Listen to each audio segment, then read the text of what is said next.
twongeye kugaruka muri uyu mwanya kugira dukomeze guhugurwa tuyoborwa na Mwuka Wera kugira tumenye icyo Imana itwifuzaho. Mu kwiga ijambo ry'Imana kongeraho gusenga, twasobanukiwe neza ko ariho tubonera imbaraga yo guhora mu gukiranuka.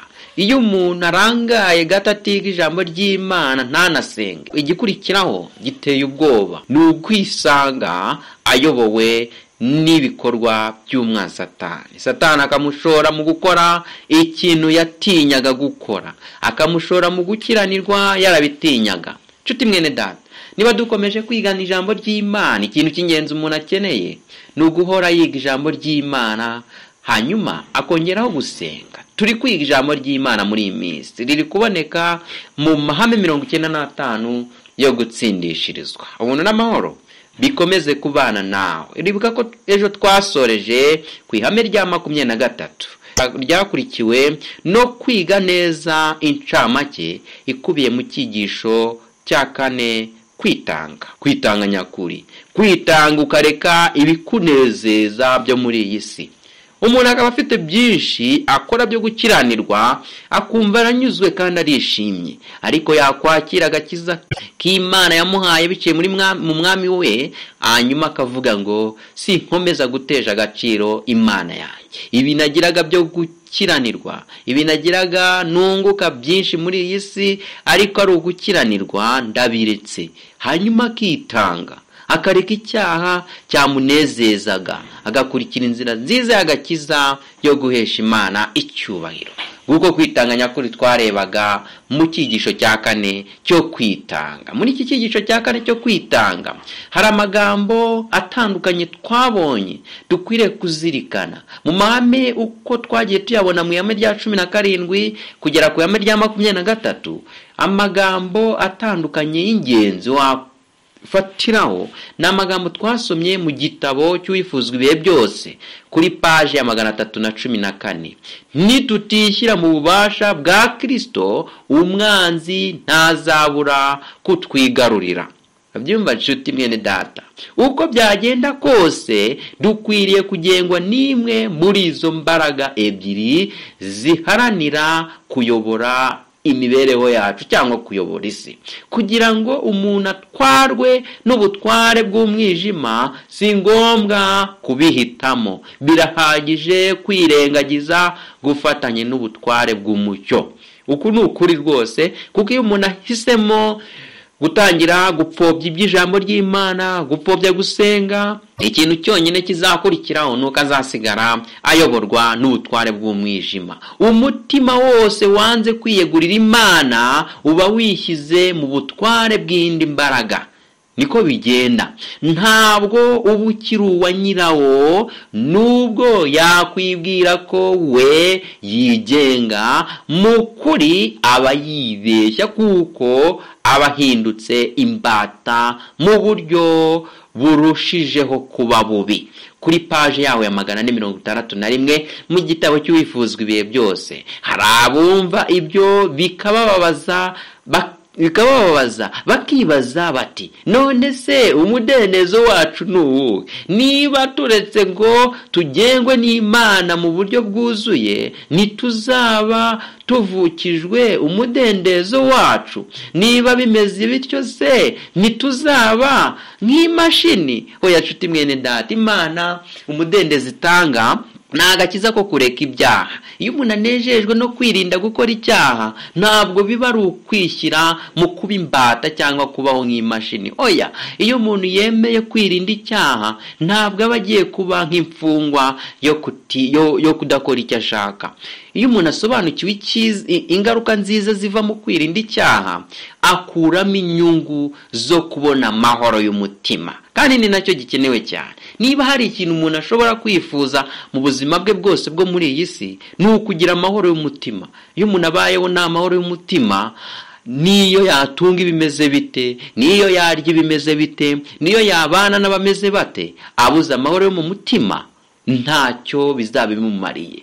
Ariko uko kwitanga twasobanukiwe muri iki cyigisho cya 4, ni ugufata icyitwaga cyiza kigutandukanya n'Imana, ukakireka, hanyuma ugafata cyiza kiguhuza n'Imana, ukaba ari cyo wimika mu mibereho y'ukuri. Ariko twabonye ko kenshi hari impamvu ituma abantu batitanga by'ukuri. Ugasanga umuntu yiyemeje ko agiye kureka icyaha, agiye gufata umurongo mwiza wo kubana n'Imana umunsi ku wundi, ariko ugasanga ntibiri gushyikirwa, ntabigereho. Niye mpamvu kenshi baribaza bati, mu magambo twize mu gitabo cyo kugana Yesu kuri paji ya 38, benshi baribaza bati, nabasha kwiyegurira Imana nte?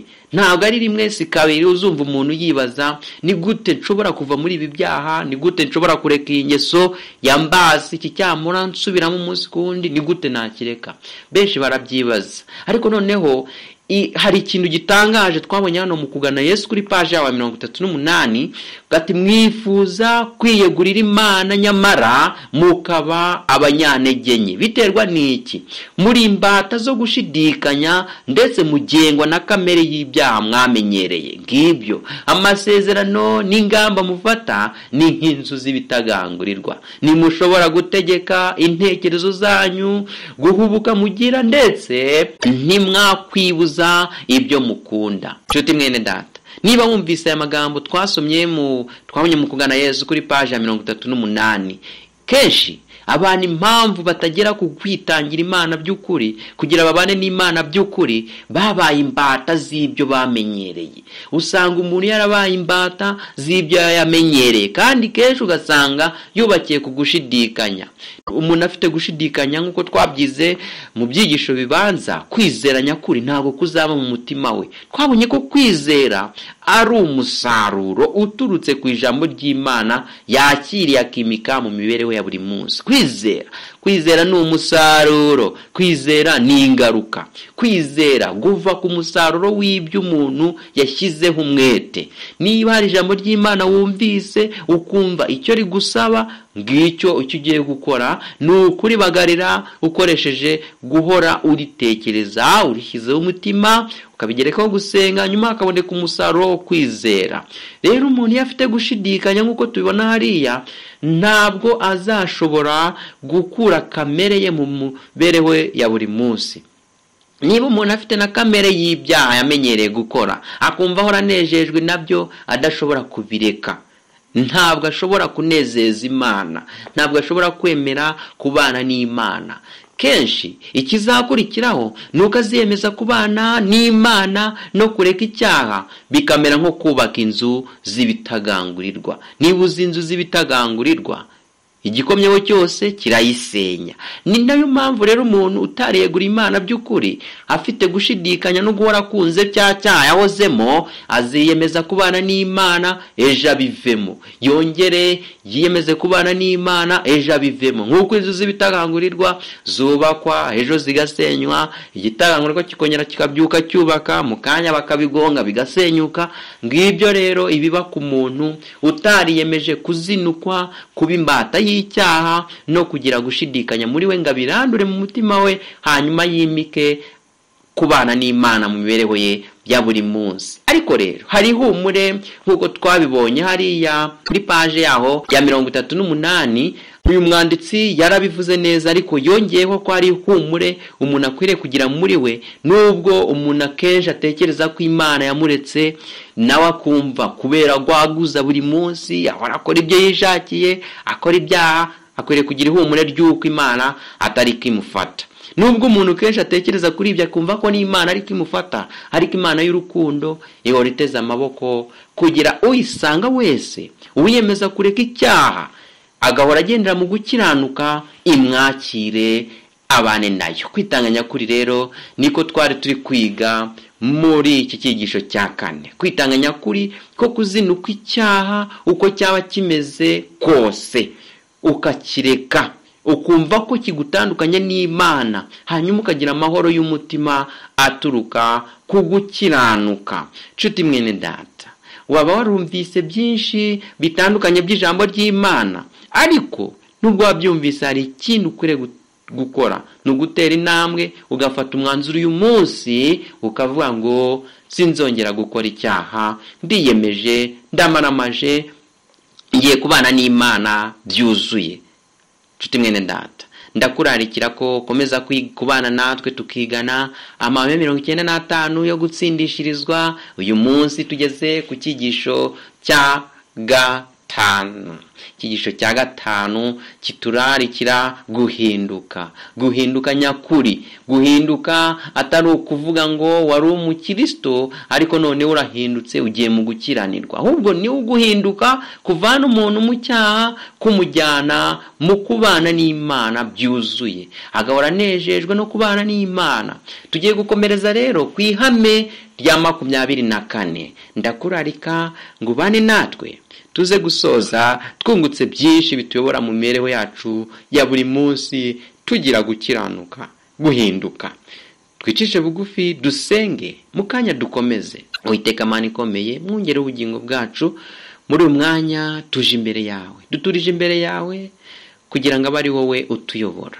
Tuyobore ubwo tugiye kwiga iri hame, ibyo twunguka bibe bivuye ku mwuka wawe wera, atari ibyo twihangira dukurikije irari ryacu ry'umubiri, ahubwo bibe ubushake bwawe budufasha kumenya icyo dukeneyeho kituyobora umunsi ku wundi. Twungure byinshi bitubashisha gutsinda icyaha cyugarije benshi. Dukomeze kubana nawe, tuze gusoza iri hame dusobanuriwe nawe, mu izina rya Yesu, amen. Nshuti mwene data, dukomeje kwigana amahame 95 yo gutsindishirizwa. Ubuntu n'amahoro bikomeze kubana nawe muri byose ukorera muri iyi si, birimo gukiranuka. Tugeze ku ihame rya 24. Mu mahame 95 yo gutsindishirizwa, guhinduka ni umurimo ukorwa n'umwuka wera, utera guhindura inyifato imbere y'Imana, kandi ugatanga uburyo bushya bwo kuyimenya.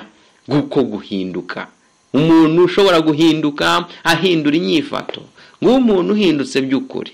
Iri hame riratangira rifite insanganyamatsiko isa nkaho isobanura neza iri hame.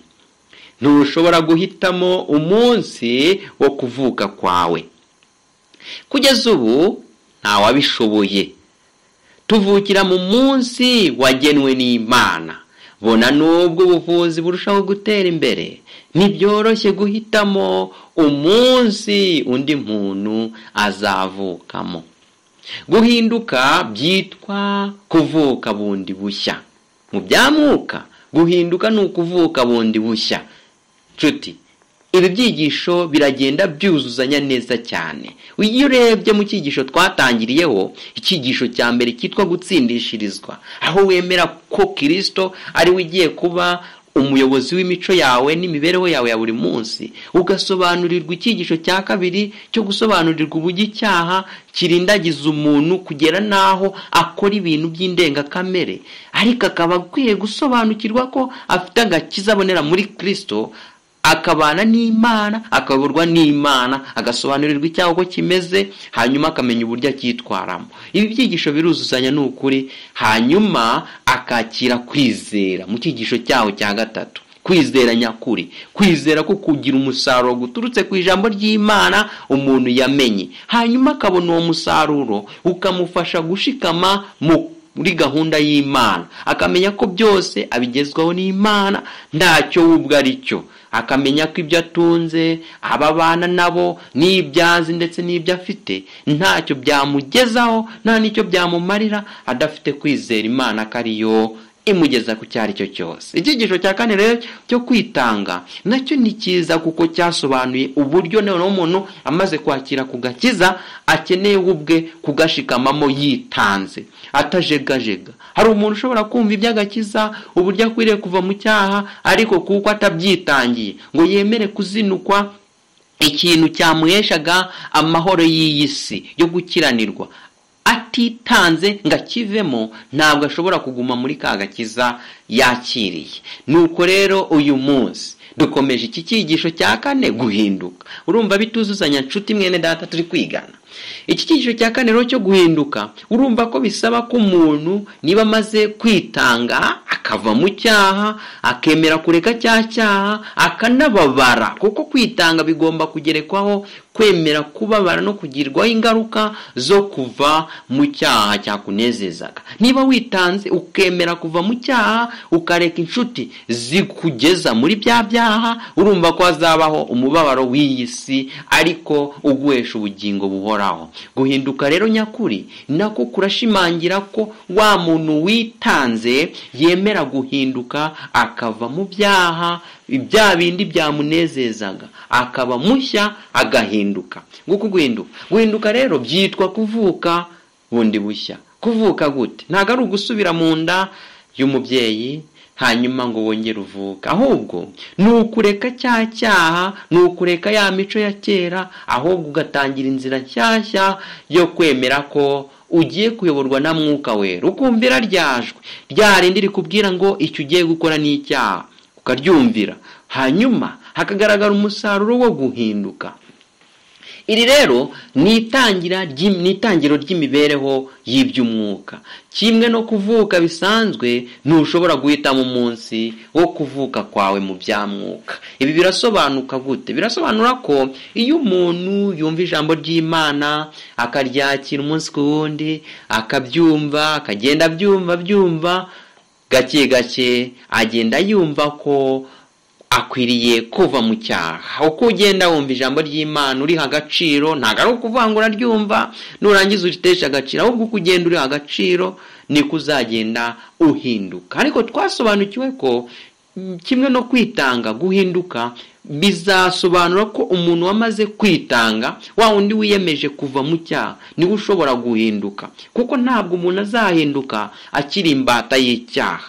Oya, ahubwo agomba kuba yaritanze akava mu byaha. Buriya umuntu aya atangiye gushishikazwa